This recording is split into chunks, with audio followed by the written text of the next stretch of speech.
Hello everyone, চলে এলাম আর একটা নতুন রেসিপি নিয়ে। এটা হচ্ছে খাজার রেসিপি। খাজার রেসিপিতে আমি তো ময়দা নিয়ে নিয়েছি, ময়দার মধ্যে অল্প পরিমাণে নুন আর ঘি দিয়ে ময়ান দিয়ে নিচ্ছি। ঘি দিয়ে ময়ান দেওয়ার পর এইভাবে মুঠো করা যাবে, এরকমভাবে ময়ানটা দিতে হবে।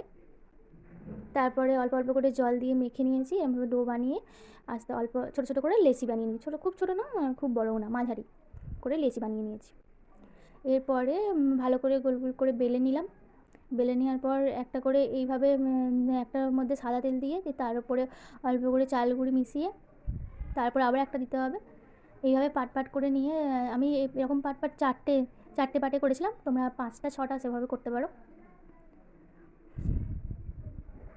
প্রত্যেকটাতে এরকম সাদা তেল দিয়ে অল্প অল্প করে চাল গুঁড়ি দিয়ে এভাবে করে নেওয়ার পর রোল করে নিতে হবে এটাকে। বাকি অংশটা আমি সেকেন্ড পার্টে দিয়ে দেবো, পুরোটা এই পার্টে দিতে পারছি না।